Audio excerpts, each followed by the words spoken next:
नमस्कार मित्रांनो. आनंदी या मालिकेच्या आजच्या जबरदस्त भागामध्ये आपल्याला नुसता राडा आणि हे सर्व काही पाहायला मिळणार आहे. आनंदीने तर इथे धनश्रीची वाट लावलीच आहे, पण त्याहीपेक्षाही महत्त्वाचं म्हणजे पृथ्वीने शेवटी आनंदीला युगंधरच्या खोलीत एकत्र घेतलेलं असतं आणि आनंदीमुळे आता युगंधरला शुद्ध आलेली असते आणि शिल्पा तोंडावर पडलेली असते. एवढंच नाही प्रेक्षकांनो, तर आता मात्र इथे जेव्हा आनंदी ही युगंधरच्या बाजूला बसलेली असते, त्यावेळेला शिल्पा तिला तिथून ओढतच बाहेर काढण्याचा प्रयत्न करते आणि दुसरीकडे पृथ्वी आणि आरती ह्या दोघांना एकत्र पाहून शिल्पा आणि विद्याधर हे दोघेही जण कोमात गेलेले असतात. तर सुरुवातीपासून आपण पाहूयात. प्रांजल म्हणत असतो, मी बाबांना एवढं हतबल होताना कधीच नाही पाहिलं. बाबा असे डोळे बंद करून पडलेले आहेत, ते बरे होतील ना? मिताली म्हणत असते, तेच तर मला फार भीती वाटते. बाबांना काही होणार तर नाहीये ना? दादा ह्यांचे हात किती थंड पडलेत. तेव्हा पृथ्वी कपाटामधलं चादर काढायला जातो, तर त्याला एक छोटासा फोटो बालपणीचा दिसतो. फोटो हातामध्ये घेऊन पाहतो आणि त्यानंतर मिताली त्याला म्हणत असते, दादा काय आहे तुझ्या हातामध्ये? तेव्हा तो म्हणत असतो, बालपणीच्या आठवणी आहेत. लहान असताना इथे बाबांचा हात सतत पाठीवर, सतत डोक्यावर असायचा. पण आज मात्र तोच हात इथे दूर गेला आहे. पण मी माझ्या बाबांना काहीच होऊ देणार नाही, असंच पृथ्वी स्पष्टपणे बोलत असतो. त्यावेळेला मात्र इकडे प्रांजल आणि मिताली हे दोघेही जण त्या फोटोकडे पाहतच असतात. त्यांना सुद्धा तो फोटो पाहून फार आनंद झालेला असतो. मग आता प्रांजल त्याच्या आईबरोबर आणि त्याचबरोबर इथे बाबांबरोबर सुद्धा असाच गोड असा फोटो असायचा. पृथ्वी त्या तिघांचा फोटो दाखवून म्हणत असतो, किती गोड फोटो आहे ना हा, बघ ना. नेहमी आपले बाबा आपल्यासोबत कायम असायचे, पण आता मात्र ते दूर गेलेत असं वाटायला लागलेलं आहे. पण तुम्ही नका काळजी करू, काही झालं तरी मी बाबांना काहीही होऊ देणार नाही, असं स्पष्टपणे तो बोलत असतो. मग आता हे सर्व काही बोलून झाल्यानंतर इथे दुसरीकडे आपण पाहतो, तिथे शिल्पा आलेली असते. शिल्पा म्हणत असते, मुलांनो हे बघा, काळजी करण्याची तुम्हाला काहीही गरज नाही आहे. तुम्हाला एक गोष्ट सांगू का? हे बघा, आता तो बरा नक्कीच होईल आणि तुम्ही सर्वजण आराम करावं असं मला वाटतंय. मग पृथ्वी म्हणत असतो, नाही आत्या, आराम करायची काही गरज नाही आहे. अरे पृथ्वी, डोक्याला मार लागलाय, असं करू नकोस बाळा. थोडा आराम केलास तर बरं वाटेल.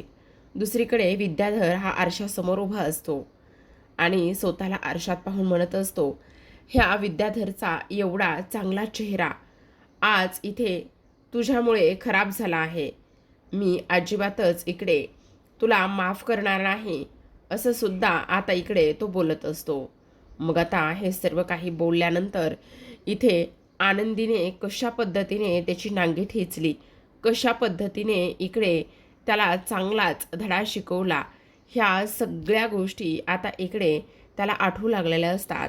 आणि हे सगळं काही आठवल्यानंतर आता मात्र आनंदीने हेही सांगितलेलं होतं की जर मला दिसत असतं तर तुझं मडच ह्या खोलीतून बाहेर निघलं असतं, हे मात्र तू नीट ध्यानात ठेवायचं, असं सुद्धा आता इकडे सांगण्यात आलेलं असतं. आणि हे सगळं काही पाहून आता मात्र हा विद्याधर स्वतःला त्रास करून घेऊ लागलेला असतो आणि म्हणत असतो, आनंदी हे सगळं तू चांगलं केलं नाही आहेस, फार जास्त तू चुकीची वागलेली आहेस आनंदी. तुला आम्ही अजिबात सोडणार नाही आनंदी, कारण ह्या विद्याधरवर तू हात उचलला आहेस आणि ह्या विद्याधरवर हात उचलून तू अजिबात योग्य केलं नाही आहेस आनंदी, अशा पद्धतीचं तो आता इकडे बोलू लागलेला असतो आणि त्यानंतर स्वतःला त्रास करून घेत असतो. सोबतच त्याच्या खोलीमध्ये असलेले सगळे काही वस्तू तो अस्ताव्यस्त फेकून देण्याचं काम करत असतो. आनंदी आनंदी, मी तुला सोडणार नाही आनंदी, अशाच टोनमध्ये तो सतत आता बोलू लागलेला असतो. आणि हे सगळं काही बोलत असताना, हे सगळं काही अस्ताव्यस्त करत असताना तिथे आता ही धनू येते. मग तिथे धनश्री आल्याबरोबर हे सगळं काही पाहते आणि हे सर्व काही पाहिल्यानंतर इथे ती म्हणत असते, अहो काय करताय, काय करताय, जरा शांत बसा ना. थांबा, तुम्ही माझ्यापासून काय लपवत आहात? थांबा, बघू द्या मला एकदा, तुम्ही माझ्यापासून काय लपवत आहात? असं म्हटल्याबरोबर लगेचच आता इकडे ती त्याचा चेहऱ्यावरचा हात बाजूला करते आणि चेहऱ्यावरचा हात बाजूला करून लगेचच पाहते तर काय, इथे त्याचा पूर्ण चेहरा जो आहे तो पूर्ण चेहरा लाल झालेला असतो आणि पूर्ण चेहरा लाल झाल्यानंतर आता मात्र इकडे ती विचारत असते, हे सगळं काय झालेलं आहे? ह्या सगळ्या गोष्टी कशामुळे झालेल्या आहेत? सांगा, बोला, हे सगळं काही काय आहे? त्यावर आता इथे विद्याधर म्हणत असतो, हे सगळं त्या आनंदीमुळे झालंय. आनंदीमुळे माझ्या चेहऱ्याची वाट लागली आहे. त्या आनंदीला मी अजिबात सोडणार नाही, असं सुद्धा आता इथे तो बोलत असतो. तुम्ही काळजी करू नका. एवढा सोन्यासारखा माझा नवरा आणि सोन्यासारख्या नवऱ्याची त्या आनंदीने ही अवस्था केली. मी अजिबात तिला सोडणार नाहीये, असं सुद्धा आता इकडे ती बोलत असते. थांबा, मी ना तिला ह्या सर्व गोष्टींचा जाब विचारल्याशिवाय अजिबातच शांत बसणार नाही, असं सुद्धा आता इकडे ती बोलत असते. मग आता हे सर्व काही बोलल्यानंतर इथे लगेचच ती आनंदीकडे तावातावातच निघालेली असते. जेव्हा आनंदीकडे तावातावात जाते त्यावेळेला मात्र इथे आपण पाहतो आनंदीची अवस्था फार नाजूक असते, अगदी धडपडलेली असते, अस्ताव्यस्त केस झालेले असतात. तेवढ्यात तिथे आरती आलेली असते आणि आरती आनंदीला ह्या अवस्थेत पाहते आणि विचारते, आनंदी, काय झालंय? सगळं काही ठीक तर आहे ना? आनंदी, तुझी अशी अवस्था, तुला कुणी काही बोललं नाही ना? तुझ्यासोबत कुणी काही केलं नाही ना आनंदी? काय झालंय बोल. तेव्हा मात्र इथे आनंदी म्हणत असते, आरतीताई, मी ठीक आहे, तू माझी नको काळजी करू. त्या विद्याधरला आज मी चांगलाच धडा शिकवलाय. त्या विद्याधरला आज मी चांगलेच तव्याचे चटके दिलेत, कारण त्याचा अत्याचार वाढतच चालला होता. मग आरती म्हणत असते, बरं झालं, त्याला चांगला धडा शिकवलायस, त्याची तीच लायकी आहे. कारण त्याला कळत नाहीये घरातल्या मुलीसोबत, घरातल्या सुनेसोबत कसं वागावं आणि काय करावं म्हणून. आज मी त्याला चांगला धडा शिकवला आहे. तेवढ्यातच धनश्री आलेली असते. धनश्री येते आणि म्हणत असते, आनंदी, तुझी हिंमत कशी झाली माझ्या नवऱ्याला चटका देण्याची? तू समजतेस कोण स्वतःला? त्यावर आरती म्हणत असते, का, तिने काय चुकीचं केलं आहे? किती दिवस तिने त्याचा अत्याचार सहन करायचा? सांगा ना. मग आता जे काही तिने केलंय ते अगदी योग्य आणि बरोबर केलंय. तेव्हा आनंदी म्हणत असते, आरतीताई, असू दे, ही लढाई माझी आहे, तर मीच ही लढाई लढेल. तू नको काळजी करूस.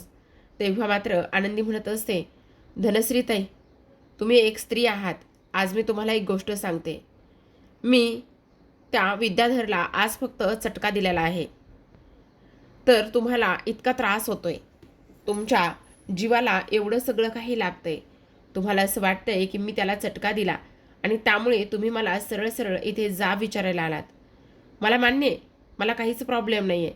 पण एक गोष्ट नीट लक्षात ठेवा धनश्रीताई, जेव्हा तुमचा नवरा इथे माझ्या नवऱ्याबद्दल, मालक साहेबांबद्दल एवढं सगळं काही अपशब्द बोलत होता, एवढं सगळं काही करत होता, त्यावेळेस एक बायको म्हणून मला काय वाटलं असेल?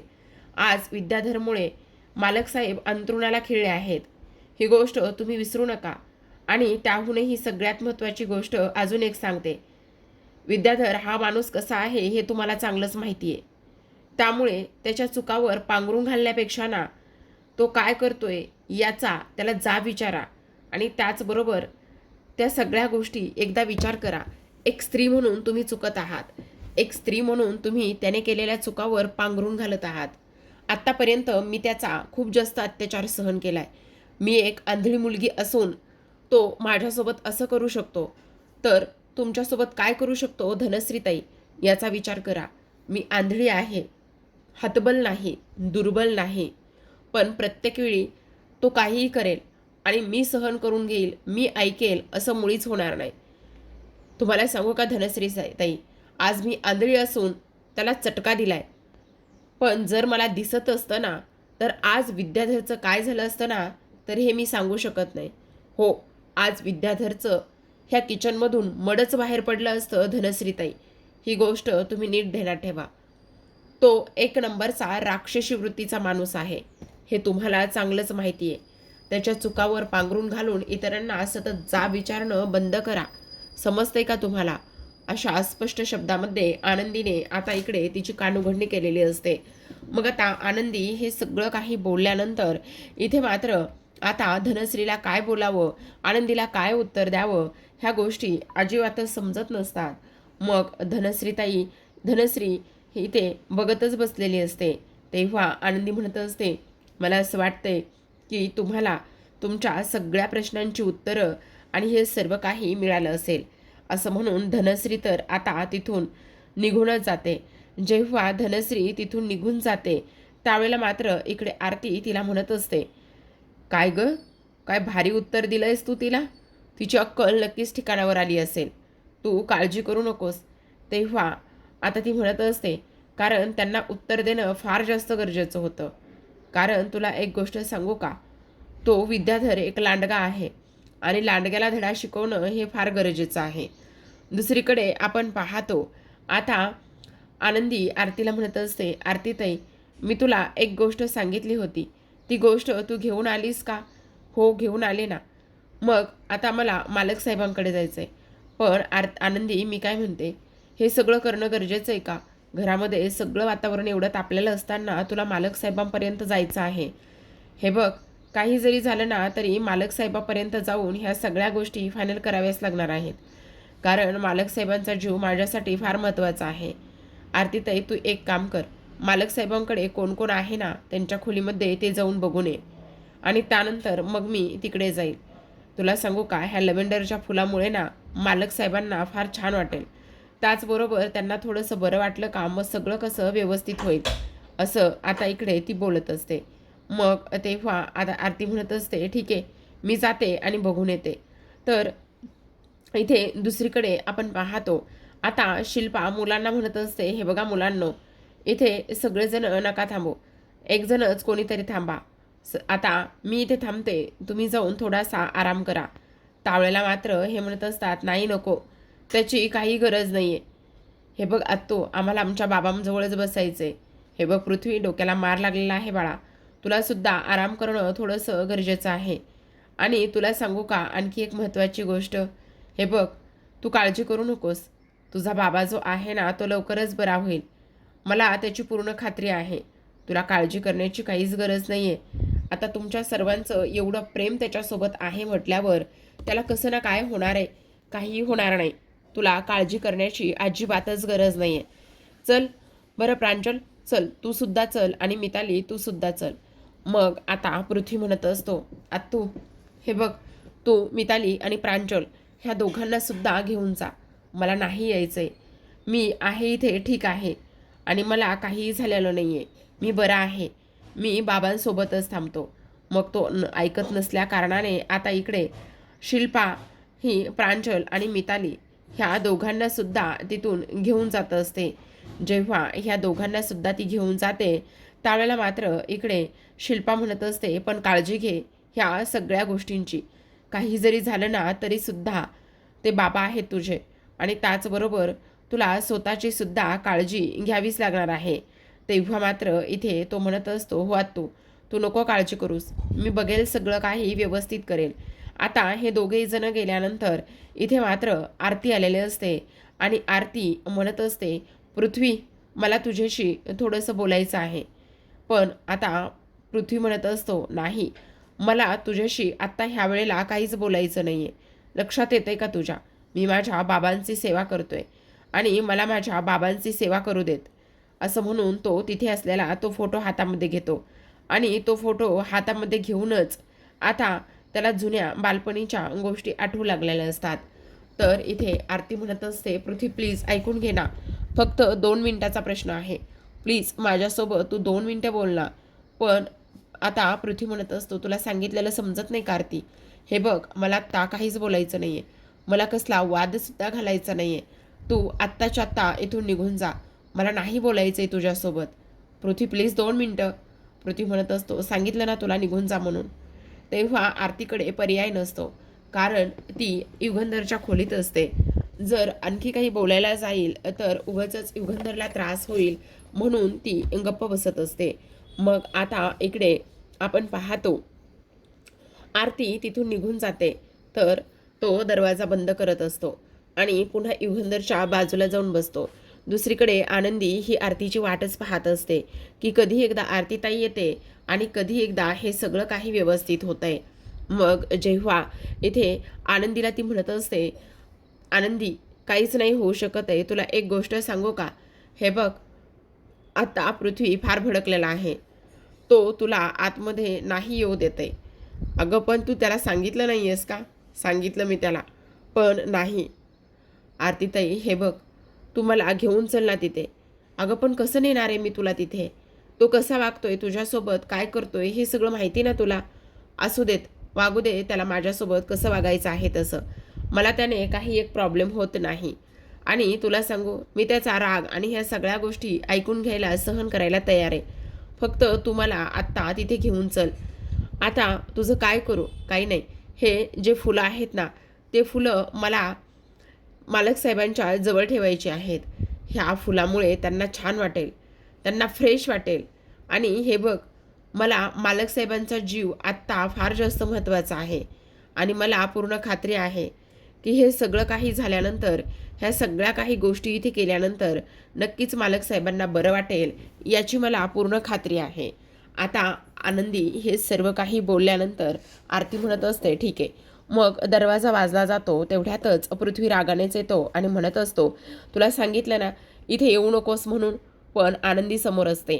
आनंदी म्हणत असते, पृथ्वी प्लीज ऐकून घे ना, मला माहिती आहे इथे तुला कोणीही आल्यालं आवडणार नाही आहे.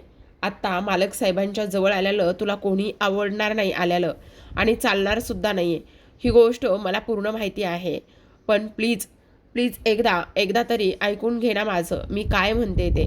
तेव्हा पृथ्वी म्हणत असतो, दुसरं कोणी आल्यालं नसतं आवडलं, पण तू त्यांची बायको आहेस, तू आलीस तरी चालेल. तेव्हा आनंदी पृथ्वीला थँक्यू म्हणत असते.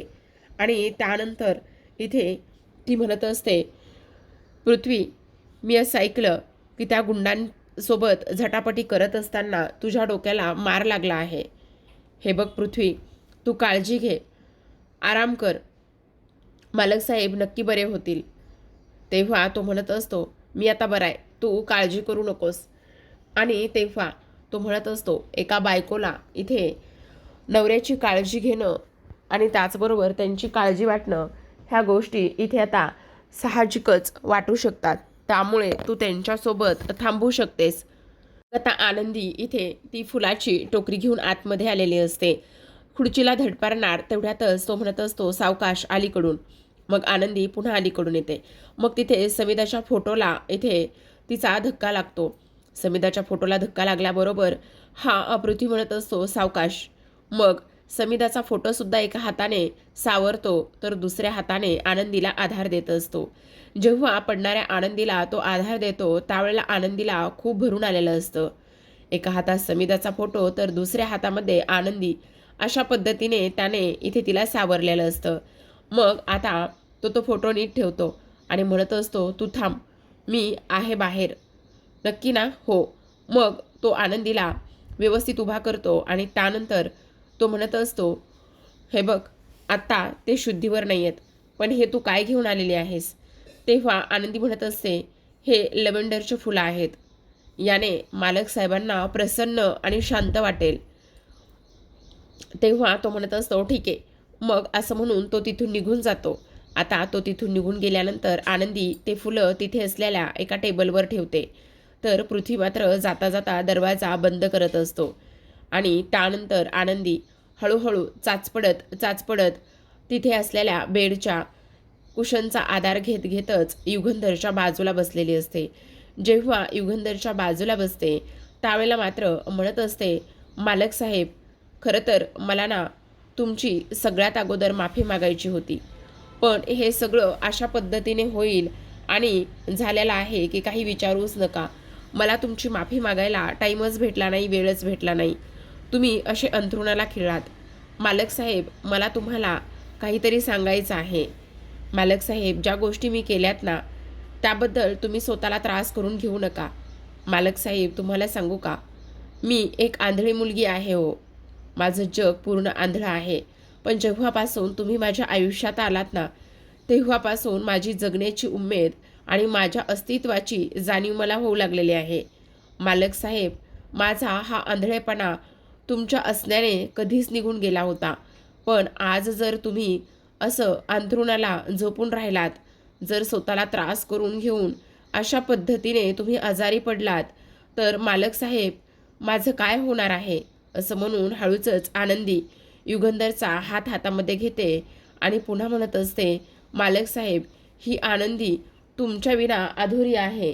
ह्या आनंदीला आणि त्याचबरोबर इथे ह्या सर्व परिवाराला इथे तुमची आणि त्याचबरोबर तुमच्या आधाराची फार जास्त गरज आहे मालक साहेब. मालक साहेब माझ्या आयुष्यात तर इथे जन्मापासून आंधळेपणाच आहे. आनंद माझ्या आयुष्यात काहीच नाही आहे.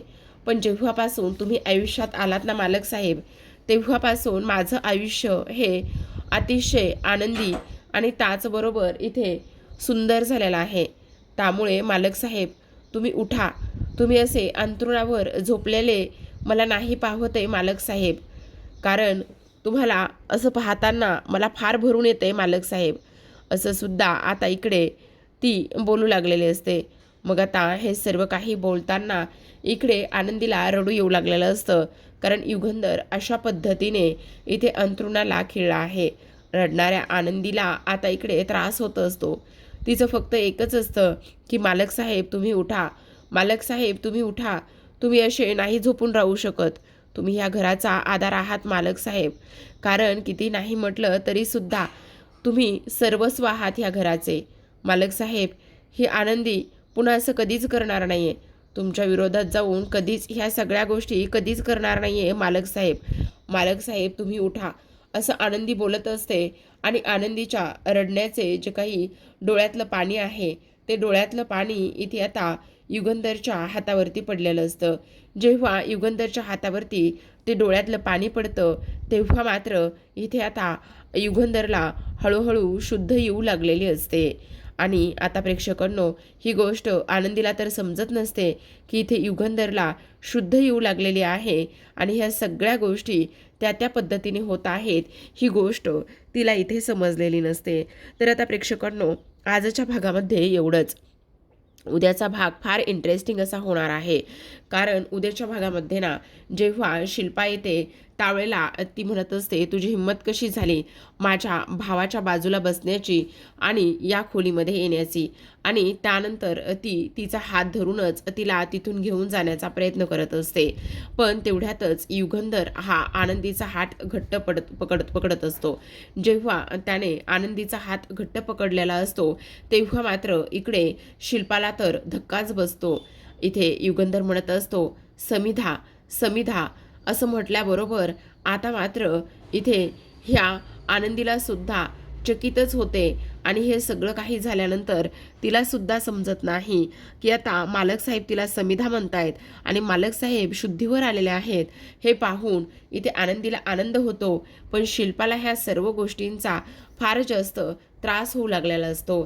तर आता प्रेक्षकांनो इथे शिल्पा तर तिथून बाहेर जाते, पण दुसरीकडे आपण पाहतो आता पृथ्वी हा आरतीच्या मांडीवर डोकं टेकून झोपलेला असतो. आणि जेव्हा तो शांत झोपलेला असतो त्यावेळेला मात्र इथे शिल्पा हे सगळं काही पाहते आणि तेव्हा तिला धक्काच बसतो. मग आता हा जो काही विद्याधर आहे तो विद्याधर शिल्पाला म्हणत असतो, अगं ताई काय चाललेलं आहे तुझ्या राज्यामध्ये हे सगळं बघतेस का तू? अगं इथे ते 2 पोहरी या घरामध्ये इथे वळसा घालून बसलेल्या आहेत, नागासारखा वेटोळा घालून इथे त्या 2 पोहरी बसलेल्या आहेत. आणि त्यानंतर तू अशी शांत बसणार आहेस का? सांग, तुला ह्या सगळ्या गोष्टींचं काहीच कसं वाटत नाहीये, असं सुद्धा आता इकडे तो बोलत असतो.